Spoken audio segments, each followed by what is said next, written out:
As you've probably heard by now, over the weekend, the New York Times reported that in a yet-to-be-published book called The Room Where It Happened, former National Security Advisor John Bolton reveals that Donald Trump explicitly told him Ukraine would not receive $391 million in aid until it announced investigations into his political rivals.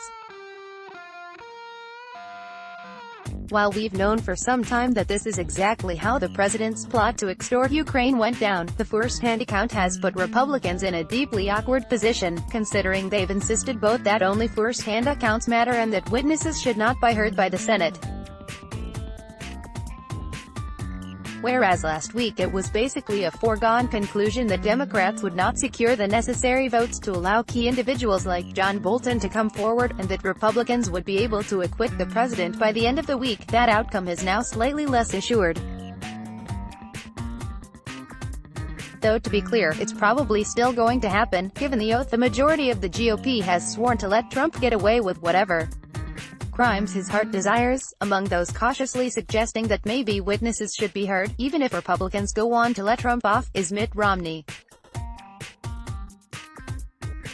According to Politico, the Utah senator made a strong pitch for witnesses during a closed-door lunch on Monday. Despite Mitch, "I'd bury a body for Donald Trump if he asked." McConnell reportedly telling colleagues to wait until the president's legal team finishes its defense and lawmakers go through their question-and-answer session. Romney is said to be making his move to secure the necessary 4 votes. It has been pointed out so far by both the House managers as well the defense that there has not been evidence of a direct nature of what the president may have said or what his motives were or what he did.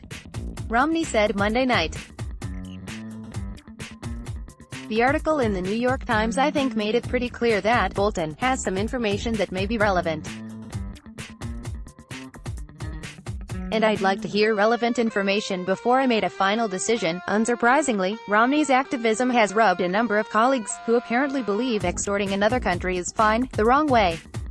Senator Kelly Loeffler told Politico that Romney is trying to appease the left, which is evidently a capital offense, while Jim Inhofe has said he'd rather Romney not push for witnesses, adding, "He isn't all that close to the administration. I don't agree with him. It's unclear why not being close to the administration means someone can't argue witnesses should be heard," though perhaps Inhofe is acknowledging that if one was chatting with the White House more frequently, perhaps one would be more susceptible to threats of bodily harm. Senator David Perdue has compared Romney to Jeff Flake on steroids, and, incidentally, it should be noted that Flake was known for being vocal in his protests against Trump and then never actually following through, which could very well be the case here.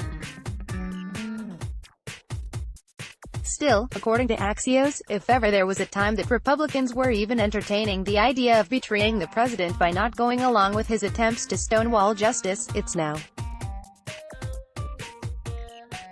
Just days ago, Republicans were optimistic President Trump's defense team could cruise to an acquittal by the end of this week, but many believe his lawyers now face a steep climb to stop a vote to allow new witnesses and drag out the impeachment proceedings.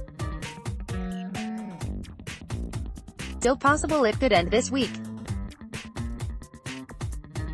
But over the weekend Republicans were like, "Oh, the White House doesn't have to do anything, they should just run the clock out, but now they have to actually do the work," a Senate GOP aide said. "Let's block ads. Why?